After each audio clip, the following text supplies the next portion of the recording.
يا أيها الرسل كلوا من الطيبات واعملوا صالحا إني بما تعملون عليم وإن هذه أمتكم أمة واحدة وأنا ربكم فاتقون فتقطعوا أمرهم بينهم زبرا كل حزب بما لديهم فرحون فذرهم في غمرتهم حتى حين أيحسبون أنما نمدهم به من مال وبنين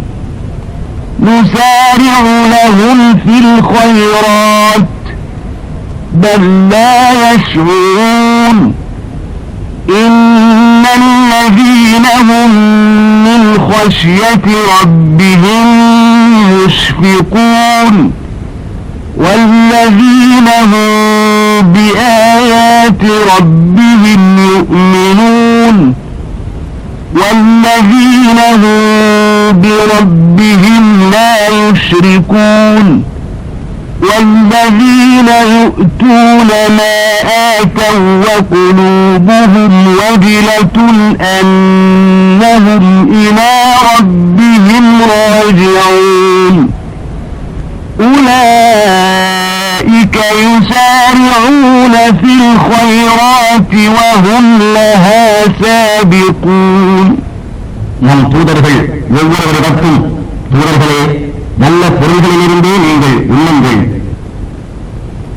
சாலிகான நல்ல அமல்களை செய்யுங்கள் நிச்சயமாக நீங்கள் செய்வவற்றை நான் நன்கு அறிபவன் என்றும் இன்னும் நிச்சயமாக சன்மார்க்கமான உங்கள் சமுதாயம் முழுதும் ஒரே சமுதாயம்தான் மேலும் நானே உங்களுடைய ரப்பாக இருக்கின்றேன் எனவே நீங்கள் எனக்கே அஞ்சுங்கள் என்றும் கூறினோம் ஆனால் அச்சமுதாயத்தார்களோ தன் காரியத்தில் சிதறிந்து தமக்கு இடையே பல பிரிவுகளாய் பிரிந்து ஒவ்வொரு பிரிவினரும் தன்னிடத்தில் இருப்பதைக் கொண்டு மகிழ்ச்சி அடைபவர்களாய் இருக்கின்றனர் எனவே அவர்களை ஒரு காலம் வரை தம் அறியாமையிலேயே ஆழ்ந்திருக்க விட்டுவிடும் அவர்களுக்கு நாம் செல்வத்திலிருந்தும் சந்ததியிலிருந்தும் பெருகி கொடுத்திருப்பது பற்றி அவர்கள் என்ன நினைக்கிறார்கள் இவற்றில் நாம் அவர்களுக்கு நன்மையின்பால் உரைகின்றோம் என்றால் அவ்வாறல்ல ஆனால் அவர்கள் உண்மையை உணர்வதில்லை நிச்சயமாக எவர்கள் தம் ரப்பிடம் உள்ளம் அஞ்சுபவர்களாக இருக்கிறார்களோ அவர்களும் இன்னும் எவர்கள் தம் ரப்புடைய வசனங்கள் மீது நம்பிக்கை கொள்கிறார்களோ அவர்களும் இன்னும் எவர்கள் தம் ரப்புக்கு எதையும் இணையாக்காது இருக்கிறார்களோ அவர்களும் இன்னும் எவர்கள் தம் ரப்பிடம் தாங்கள் திரும்பிச் செல்ல வேண்டியவர்கள் என்று அஞ்சும் நெஞ்சத்தினராய் நாம் கொடுப்பதிலிருந்து தங்களால் இயன்ற மட்டும் அல்லாஹுவின் பாதையில் கொடுக்கிறார்களோ அவர்களும் இத்தகையவர்கள்தான் நன்மைகளின் பக்கம் விரைகின்றனர் இன்னும் அவற்றை நிறைவேற்றி வைப்பதில் முந்துபவர்களாயும் இருப்பார்கள் ولا نكلف نفسا إلا وسعها ولدينا كتاب ينطق بالحق وهم لا يظلمون بل قلوبهم في غمرة من هذا ولهم أعمال من دون ذلك هم لها عاملون حتى إذا أخذنا مترفيهم بالعذاب إذا هم يجأرون لا تجأروا اليوم إنكم منا لا تنصرون قد كانت آياتي تتلى عليكم فكنتم على أعقابكم تنكصون مستكبرين به سامرا تهجرون أفلم يدبروا القول أم جاءهم ما لم يأت آباءهم الأولين أم لم يعرفوا رسولهم فهم له منكرون أم يقولون به جنة بل جاءهم بالحق وأكثرهم للحق كارهون ولو اتبع الحق أهواءهم لفسدت السماوات والأرض ومن فيهن بل أتيناهم بذكرهم فهم عن ذكرهم معرضون أم تسألهم خرجا فخراج ربك خير وهو خير الرازقين. நாம் எந்த ஆத்மாவையும் அதன் சக்திக்கு ஏற்றவாறு அல்லாமல் அதிகம் செய்யுமாறு நிர்பந்திக்க மாட்டோம். மேலும் உண்மையை கொண்டும் பேசும் ஒரு பதிவு புத்தகம் இருக்கிறது. இன்னும் அவர்களுக்கு ஒரு சிறிதும் அநியாயம் செய்யப்பட மாட்டாது. ஆனால் அவர்களுடைய இதயங்கள் இதை குறித்து அறியாமலேயே ஆழ்ந்து கிடக்கின்றன. இன்னும் அவர்களுக்கு இது அன்றி அவர்கள் செய்து வரும் வேறு தீய காரியங்களும் உண்டு. உலக சுக அனுபவங்களில் மூழ்கி கிடப்போரை நாம் வேதனையை கொண்டு பிடிக்கும் போது உதவிக்காக அவர்கள் அவைய குரல் எழுப்புவது வரை அவ்வாறே ஆழ்ந்து கிடப்பார்கள். இன்று நீங்கள் உதவிக்காக அவைய குரலை எழுப்பாதீர்கள். நிச்சயமாக நீங்கள் நம்மிடம் இருந்து உதவி செய்யப்பட மாட்டீர்கள். என்னுடைய வசனங்கள் நிச்சயமாக உங்களுக்கு ஓடி காண்பிக்கப்பட்டன. ஆனால் நீங்கள் புறங்காட்டி சென்று கொண்டிருந்தீர்கள். ஆணவம் கொண்டவர்களாக இரா காலத்தில் கூடி குர்ஆனை பற்றி கட்டுக்கதைகள் போல் நீ வார்த்தையாடியவர்களாக அதை புறக்கணித்தீர்கள் என்று அவர்களிடம் கூறப்படும். குர்ஆனின் சொல்லை பற்றி அவர்கள் சிந்தித்து பார்க்கவில்லையா? அல்லது தன் முன்னவர்களான மூதாதையருக்கு வராத ஒன்று அவர்களுக்கு வந்துவிட்டதா? அல்லது அவர்கள் தங்களுடைய இறுதி தூதரை சரிவர அறிந்து கொள்ளாது அவரை நிராகரிக்கிறவர்களாய் இருக்கின்றார்களா? அல்லது அவருக்கு பைத்தியம் பிடித்திருக்கிறது என்று அவர்கள் கூறுகிறார்களா? இல்லை, அவர் உண்மையை கொண்டே அவர்களிடம் வந்துள்ளார். எனினும் அவர்களில் பெரும்பாலோர் அந்த உண்மையை வெறுக்கிறார்கள். இன்னும் அந்த உண்மை அவர்களுடைய இச்சைகளை பின்பற்றி இருக்குமாயின் நிச்சயமாக வானங்களும் பூமியும் அவற்றில் உள்ளவர்களும் பெரும் குழப்பத்தில் ஆழ்ந்திருப்பார்கள். அதனால் அவர்களுக்கு நாம் நினைவூட்டும் நல்லுபதேசமான திக்ரை குர்ஆனை அளிப்போம். எனினும் அவர்கள் தங்களிடம் வந்த திக்ரை குர்ஆனை புறக்கணிக்கின்றனர். அல்லது நீ அவர்களிடம் கூலி ஏதும் கேட்கிறீரா? இல்லை, ஏனெனில் உன்னுடைய ரப்பு கொடுக்கும் கூலியே மிகவும் மேலானது. இன்னும் அளிப்பவர்களில் அவனே மிக்க மேலானவன். وَإِنَّكَ لَتَدْعُوهُمْ إِلَى صِرَاطٍ مُسْتَقِيمٍ وَإِنَّ الَّذِينَ لَا يُؤْمِنُونَ بِالْآخِرَةِ عَنِ الصِّرَاطِ لَنَاكِبُونَ وَلَوْ رَحِمْنَاهُمْ وَكَشَفْنَا مَا بِهِمْ مِنْ ضُرٍّ لَلَجُّوا فِي طُغْيَانِهِمْ يَعْمَهُونَ وَلَقَدْ أَخَذْنَاهُمْ بِالْعَذَابِ فَمَا اسْتَكَانُوا لِرَبِّهِمْ وَمَا يَتَضَرَّعُونَ حَتَّى إِذَا فَتَحْنَا عَلَيْهِمْ بَابًا ذَا عَذَابٍ شَدِيدٍ إِذَا هُمْ فِيهِ مُبْلِسُونَ وَهُوَ الَّذِي أَنشَأَ لَكُمُ السَّمْعَ وَالْأَبْصَارَ وَالْأَفْئِدَةَ قَلِيلًا مَا تَشْكُرُونَ وَهُوَ الَّذِي ذَرَأَكُمْ فِي الْأَرْضِ وَإِلَيْهِ تُحْشَرُونَ وَهُوَ الَّذِي يُحْيِي وَيُمِيتُ وَلَهُ اخْتِلَافُ اللَّيْلِ وَالنَّهَارِ أفلا تعقلون بل قالوا مثل ما قال الأولون قالوا أئذا متنا وكنا ترابا وعظاما أئنا لمبعوثون لقد وعدنا نحن وآباؤنا هذا من قبل إن هذا إلا أساطير الأولين. மேலும் நிச்சயமாகவே அவர்களை நேரான வழியின் பக்கமே அழைக்கின்றீர். இன்னும் எவர் மறுமையை நம்பவில்லையோ நிச்சயமாக அவர் அந்த நேர்வழியை விட்டு விலகியவர் ஆவார். ஆனால் அத்தகையவர் மீது கிருபை கொண்டு அவர்களுக்கு ஏற்பட்ட துன்பத்தை நீக்கிவிடுவோமானால் அவர்கள் திரும்பவும் தடுமாற்றம் அடைந்தவர்களாக தட்டழிந்து திரிகின்றனர். திறனாக நாம் அவர்களை வேதனையை கொண்டு பிடித்திருக்கிறோம். ஆனால் அவர்கள் தங்கள் ரப்புக்கு பணியவும் இல்லை, தாழ்ந்து வணங்கி பிரார்த்திக்கவும் இல்லை.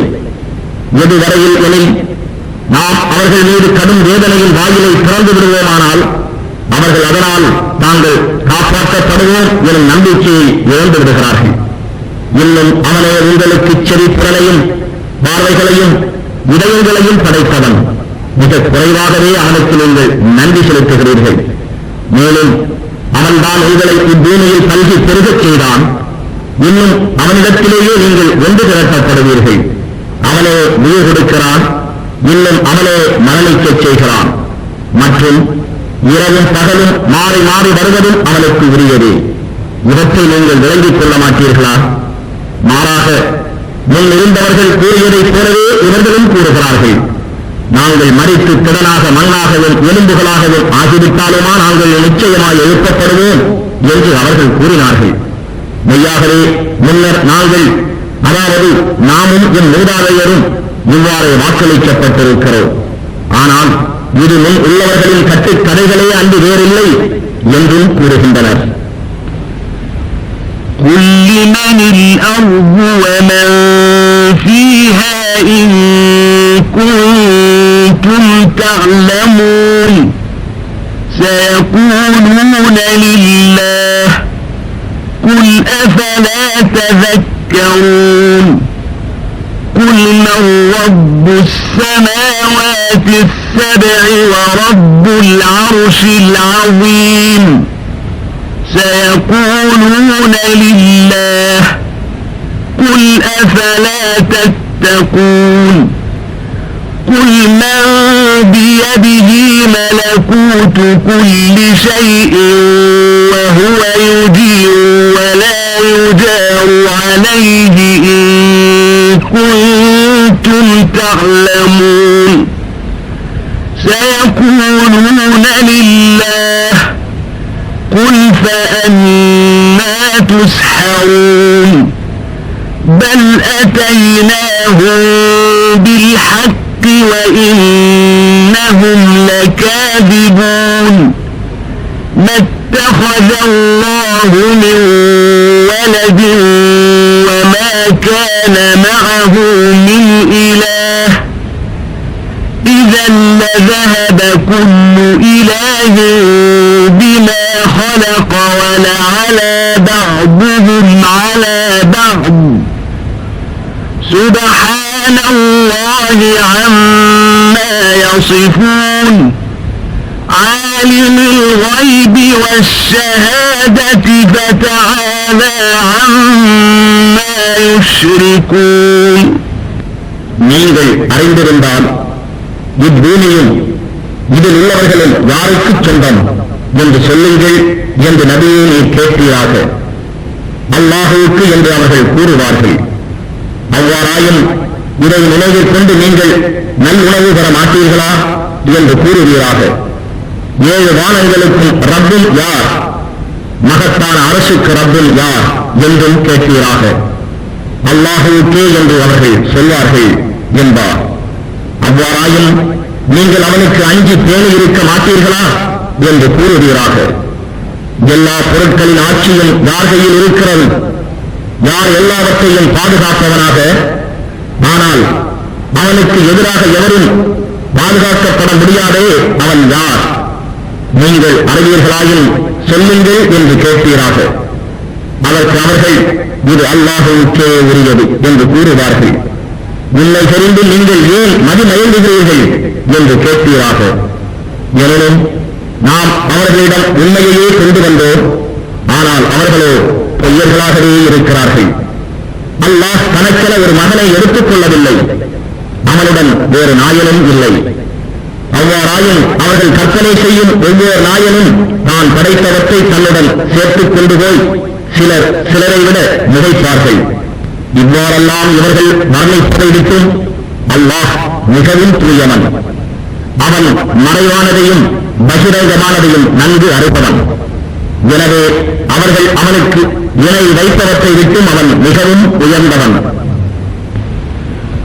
قُلْ رَبِّ إِمَّا تُرِيَنِّي مَا يُوعَدُونَ رَبِّ فَلَا تَجْعَلْنِي فِي الْقَوْمِ الظَّالِمِينَ وَإِنَّا عَلَى أَن نُّرِيَكَ مَا نَعِدُهُمْ لَقَادِرُونَ ادفع بالتي هي أحسن السيئة نحن أعلم بما يصفون وقل رب أعوذ بك من همزات الشياطين وأعوذ بك رب أن يحضرون حتى إذا جاء أحدهم الموت قال رب ارجعون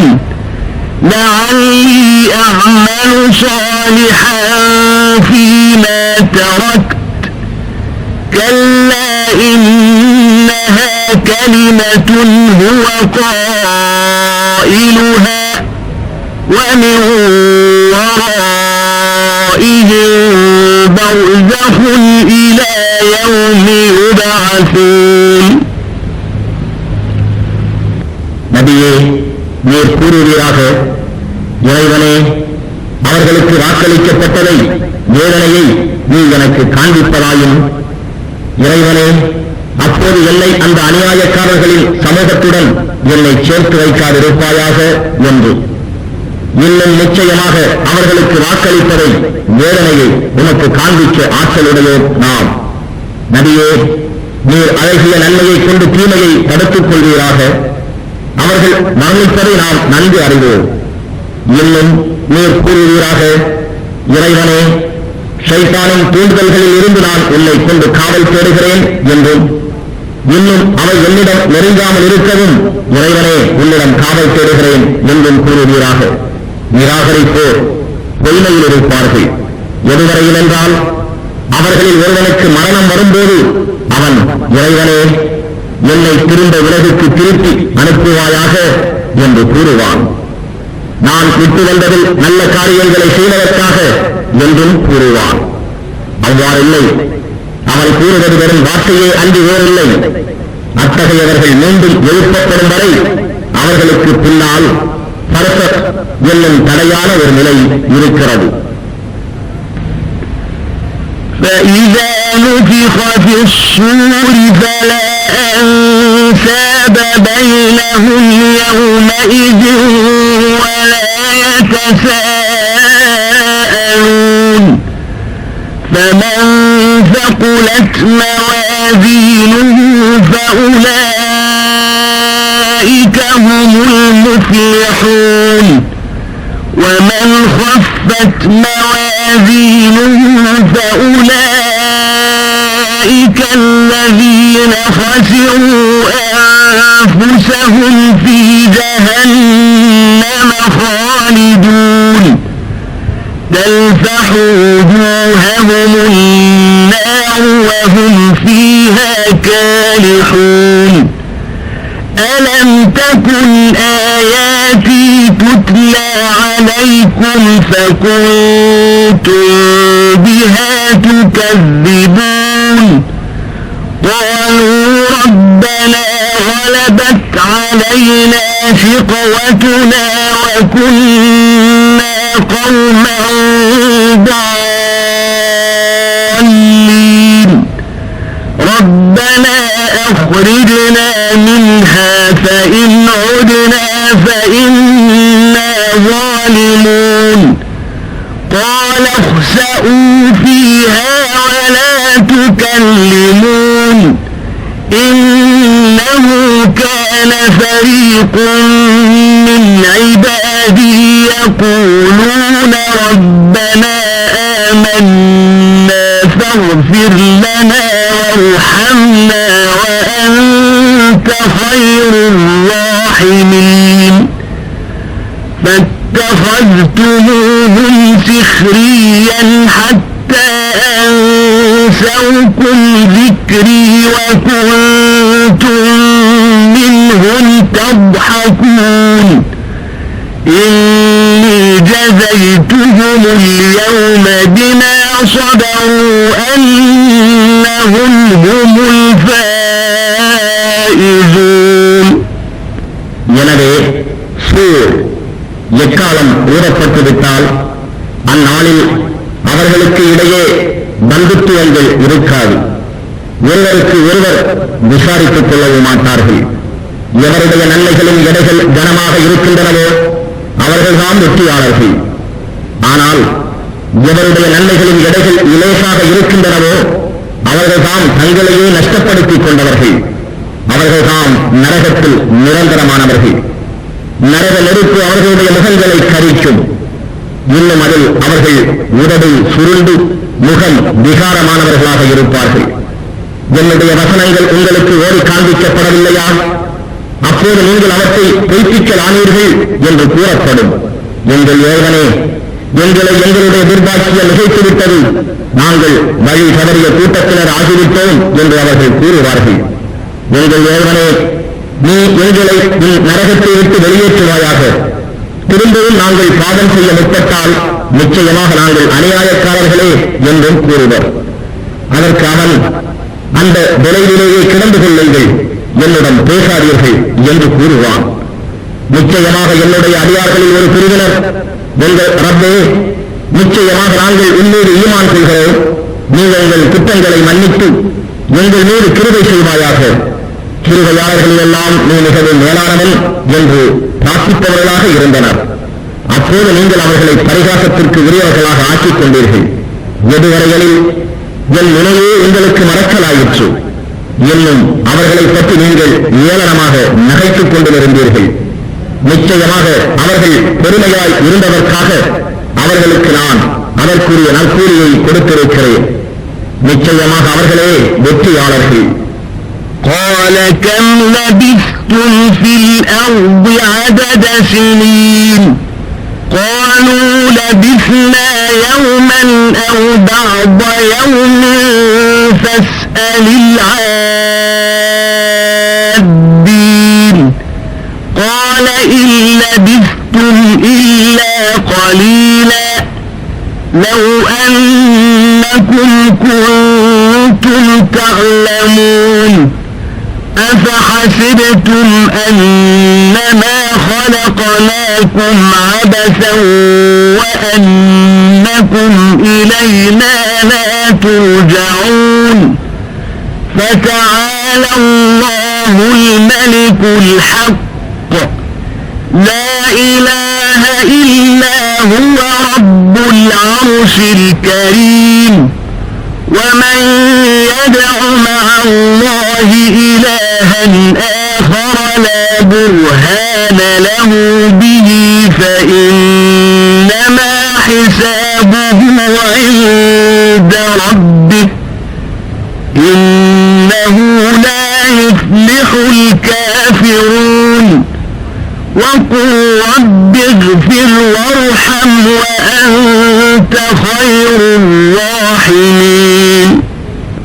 ஆண்டுகளின் எண்ணிக்கையில் நீங்கள் பூமியில் எவ்வளவு காலம் இருந்தீர்கள் என்று கேட்பான். ஒரு நாள் அல்லது ஒரு நாளில் சிறிது பாகம் நாங்கள் தங்கியிருப்போம், இதை பற்றி கணிப்பவர்களிடம் நீ கேட்பாயாக என்று அவர்கள் கூறுவார்கள். ஒரு சொற்ப காலம் தவிர பூமியில் அதிகம் நீங்கள் தங்கவில்லை. நீங்கள் இதை அறிந்திருந்தால் என்று இறைவன் கூறுவான். நாம் உங்களை படைத்ததெல்லாம் வீணுக்காக என்றும் நீங்கள் நம்மிடத்தில் நிச்சயமாக மீட்கப்பட மாட்டீர்கள் என்றும் எண்ணிக்கொண்டீர்களா என்றும் இறைவன் கேட்பான். ஆகவே உண்மையில் அரசனான அல்லாஹ் மிக உயர்ந்தவன். அவனை தவிர நாயன் இல்லை. கண்ணியமிக்க அர்ஷின் இறைவன் அவனே. மேலும் எவன் அல்லாஹுடன் வேறு நாயனை பிரார்த்திக்கிறானோ அவனுக்கு அதற்காக எவ்வித ஆதாரமும் இல்லை. அவனுடைய கணக்கு அவனுடைய ரப்பிடம்தான் இருக்கிறது. நிச்சயமாக காப்பிர்கள் வெற்றி அடைய மாட்டார்கள். இன்னும் இறைவனே, நீ என்னை மன்னித்து கிருபை செய்வாயாக. நீதான் கிருபையாளர்களில் எல்லாம் மிக்க மேலானவன் என்று நபியே நீ பிரார்த்திப்பீராக. பிஸ்மில்லாஹிர் ரஹ்மானிர் ரஹீம்.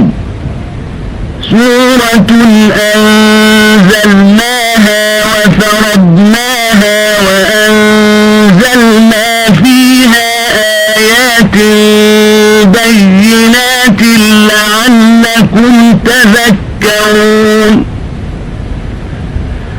الزانية والزاني فاجلدوا كل واحد منهما 100 جلدة ولا تأخذكم بهما رأفة في دين الله إن كنتم تؤمنون بالله واليوم الآخر وليشهد عذابهما طائفة من المؤمنين. الزاني لا ينكح إلا زانية أو مشركة والزانية لا ينكحها إلا زان أو مشرك وحرم ذلك على المؤمنين. والذين يرمون المحصنات ثم لم يأتوا ب4 شهداء فاجلدوهم 80 جلدة ولا تقبلوا لهم شهادة أبدا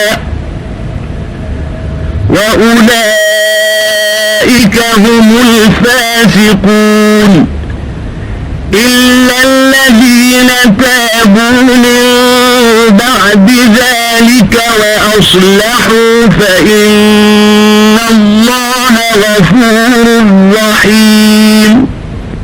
அளவற்ற அருளாளனும் நிகரற்ற அன்புடையவனுமாகிய அல்லாஹுவின் திருப்பெயரால் துவங்குகின்றேன். இது திரு குர்ஆனின் ஓர் அத்தியாயமாகும். இதனை நாமே அருளிச் செய்து அதில் உள்ளவற்றை விதியாக்கினோம். நீங்கள் நல்லுபதேசம் பெறுவதற்காக இதில் நாம் தெளிவான வசனங்களை அருள் செய்தோம். விபசாரியும் விபச்சாரனும் இவ்விருவரில் ஒவ்வொருவரையும் 100 கசையடி அடியுங்கள். மெய்யாகவே நீங்கள் அல்லாஹுவின் மீதும் இறுதி நாள் மீதும் ஈமான் கொண்டவர்களாக இருந்தால் அல்லாஹ் விதித்த இக்கட்டளையை நிறைவேற்றுவதில் அவ்விருவர் மீதும் உங்களுக்கு இரக்கம் ஏற்பட வேண்டாம். இன்னும் அவ்விருவரின் வேதனையையும் முஃமினீன்களில் ஒரு கூட்டத்தார் நேரில் பார்க்கட்டும். விபச்சாரகன் விபச்சாரியையோ அல்லது இணை வைத்து வணங்குபவளையோ அன்றி வேறு எந்த பெண்ணையும் விவாகம் செய்ய மாட்டான்.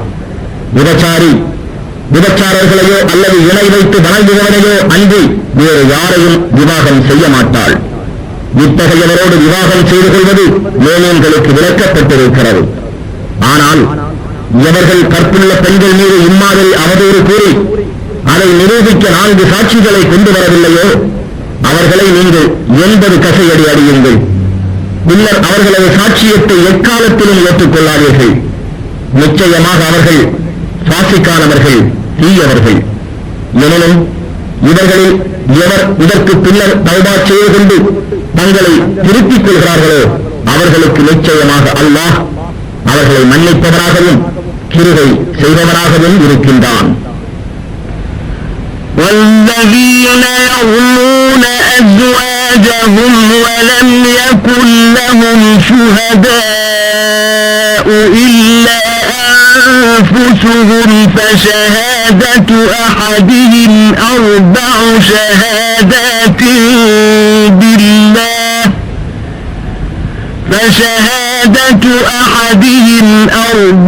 شهادات بالله إنه لمن الصادقين والخامسة أن لعنة الله عليه إن كان من الكاذبين ويدرأ عنها العذاب أن تشهد 4 شهادات بالله إنه لمن الكاذبين والخامسة أن غضب الله عليها إن كان من الصادقين ولولا فضل الله عليكم ورحمته وأن الله تواب حكيم.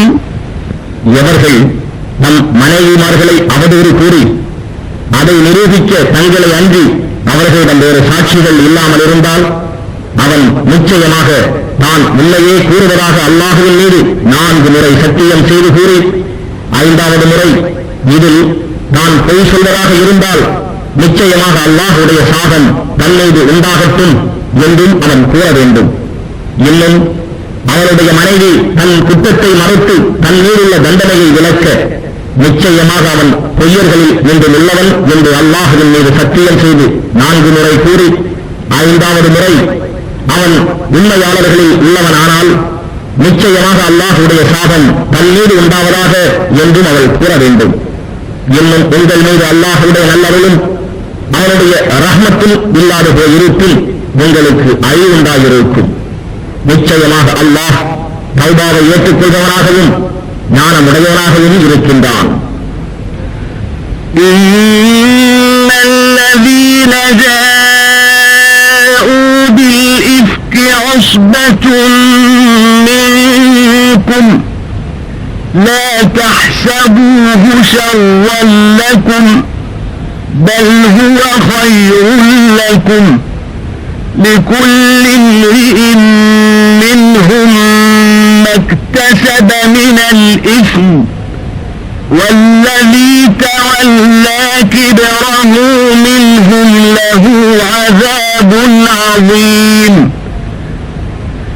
لولا إذ سمعتموه ظن المؤمنون والمؤمنات بأنفسهم خيرا وقالوا هذا إفك مبين لولا جاءوا عليه ب4 شهداء فإذ لم يأتوا بالشهداء فأولئك عند الله هم الكاذبون ولولا فضل الله عليكم ورحمته في الدنيا والآخرة لمسكم فيما أفضتم فيه عذاب عظيم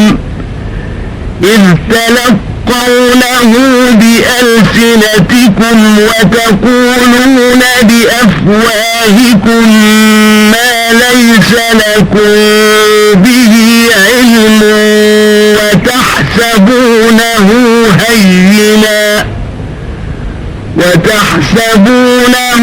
هينا وهو عند الله عظيم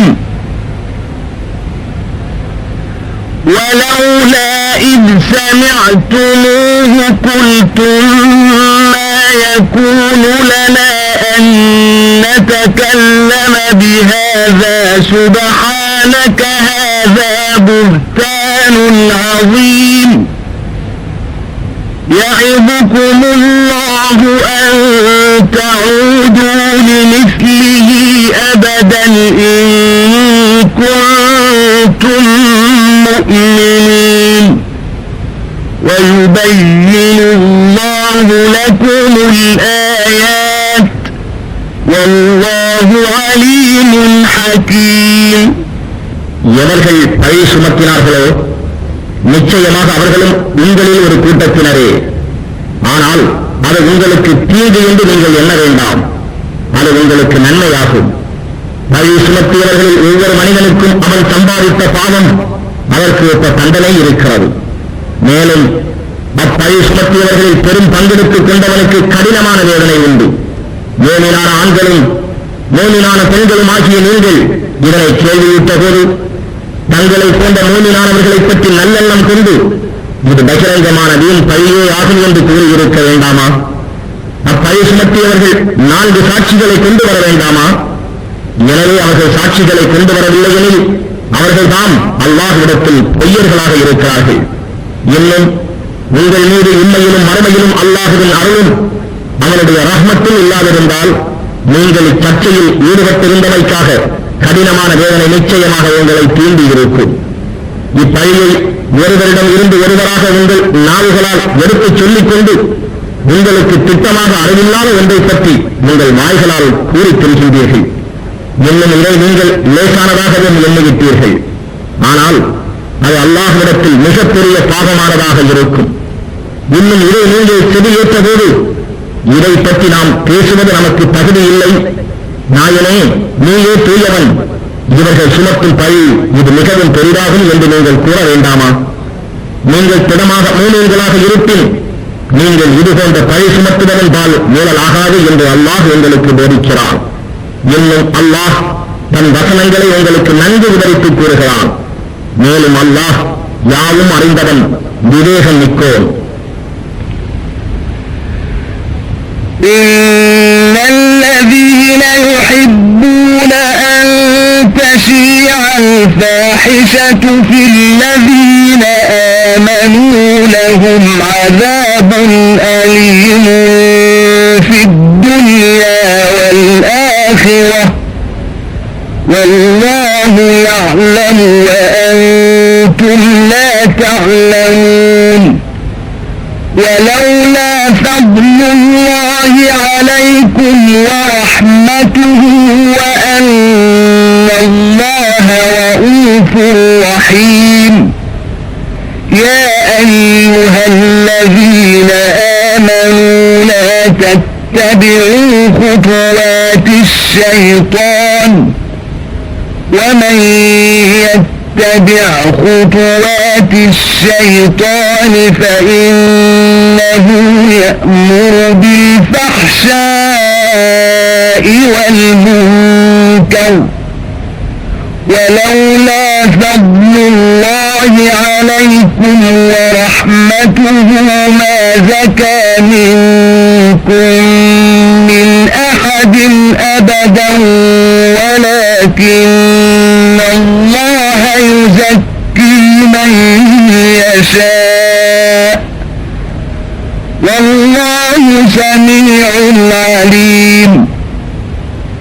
ولا يأتل أولو الفضل منكم والسعة أن يؤتوا أولي القربى والمساكين والمهاجرين في سبيل الله وليعفوا وليصفحوا ألا تحبون أن يغفر الله لكم والله غفور رحيم. எவர்கள் ஈமான் கொண்டுள்ளோரிடையே இத்தகைய மானக்கேடான விஷயங்கள் பரவ வேண்டும் என பிரியப்படுகிறார்களோ அவர்களுக்கு நிச்சயமாக இம்மையிலும் மறுமையிலும் மோதிரை செய்யும் வேதனை உண்டு. அல்லாஹ் யாவற்றையும் அறிகிறான், நீங்கள் அறிய மாட்டீர்கள். இன்னும் உங்கள் மீது அல்லாஹுவின் அருளும் அவனுடைய ரஹ்மத்தும் இல்லாதிருந்தால் உங்களை வேதனை தீண்டியிருக்கும். மேலும் நிச்சயமாக அல்லாஹ் இரக்கமுடையவனாகவும் அன்புடையவனாகவும் இருக்கின்றான். ஈமான் கொண்டவர்களே, ஷைத்தானுடைய அடிச்சோடுகளை நீங்கள் பின்பற்றாதீர்கள். இன்னும் எவன் ஷைத்தானுடைய அடிச்சோடுகளை பின்பற்றுகிறானோ அவனை ஷைத்தான் மானக்கேடானவற்றையும் வெறுக்கத்தக்கவற்றையும் செய்ய ஏவுவான். அன்றியும் உங்கள் மீது அல்லாஹ்வின் அருளும் அவருடைய ரஹ்மத்தும் இல்லாதிருந்தால் உங்களில் எவரும் எக்காலத்தும் தௌபா செய்து தூய்மை அடைந்திருக்க முடியாது. எனினும் நான் நாடியவர்களை அல்லாஹ் தூய்மைப்படுத்துகிறான். மேலும் அல்லாஹ் யாவத்தையும் செடி உருவானாகவும் நன்கு அறிவோனாகவும் இருக்கின்றான். இன்னும் உங்களில் இறைவனின் கொடை அருளப்பட்டவர்களும் தக்க வசதி உடையவர்களும் உறவினர்களுக்கும் ஏழைகளுக்கும் தம் இடங்களை விட்டு அல்லாஹ்வின் பாதையில் ஹிஜ்ரத் செய்தவர்களுக்கும் எதுவும் கொடுக்க முடியாது என்று சத்தியம் செய்ய வேண்டாம். அவர்கள் தவறு செய்திருப்பின் அதை மன்னித்து அதை பொருட்படுத்தாமல் இருக்கவும். அல்லாஹ் உங்களை மன்னிக்க வேண்டும் என்று நீங்கள் விரும்ப மாட்டீர்களா? மேலும் அல்லாஹ் பிழை பொறுப்பவன், மிக மன்னிப்பவன், அன்பு மிக்கவன். إن الذين يرمون المحصنات الغافلات المؤمنات لعنوا في الدنيا والآخرة ولهم عذاب عظيم يوم تشهد عليهم ألسنتهم وأيديهم وأرجلهم بما كانوا يعملون يومئذ يوفيهم الله دينهم الحق ويعلمون أن الله هو الحق المبين الخبيثات للخبيثين والخبيثون للخبيثات والطيبات للطيبين والطيبون للطيبات أولئك مبرؤون مما يقولون لهم مغفرة ورزق كريم. எவர்கள் மோமினான ஒழுக்கமுள்ள பேரை பெண்கள் மீது அவதூறு செய்கிறார்களோ அவர்கள் நிச்சயமாக இம்மையிலும் மறுமையிலும் சபிக்கப்பட்டவர்கள். இன்னும் அவர்களுக்கு கடுமையான வேதனையும் உண்டு. அந்நாளில் அவர்களுடைய நாவுகளும் அவர்களுடைய கைகளும் அவர்களுடைய கால்களும் அவர்களுக்கு எதிராக அவர்கள் செய்தவை பற்றி சாட்சியம் கூறும். அந்நாளில் அல்லாஹ் அவர்களுக்கு உரிய நியாயமான கூலியை அவர்களுக்கு பூரணமாக கொடுப்பான். இன்னும் அல்லாஹ்தான் பிரத்யட்சமான உண்மையாளன் என்பதை அவர்கள் அறிந்து கொள்வார்கள். கெட்ட பெண்கள் கெட்ட ஆண்களுக்கும் கெட்ட ஆண்கள் கெட்ட பெண்களுக்கும் இன்னும் நல்ல தூய்மையுடைய பெண்கள் நல்ல தூய்மையான ஆண்களுக்கும் நல்ல தூய்மையான ஆண்கள் நல்ல தூய்மையான பெண்களுக்கும் தகுதியானவர்கள். பின் குறிப்பிடப்பட்டோரே அவதூறு கூறுவோரின் குற்றச்சாட்டில் இருந்து பரிசுத்தமானவர்கள். இவர்களுக்கு மன்னிப்பும் கண்ணியமான உணவும் உண்டு.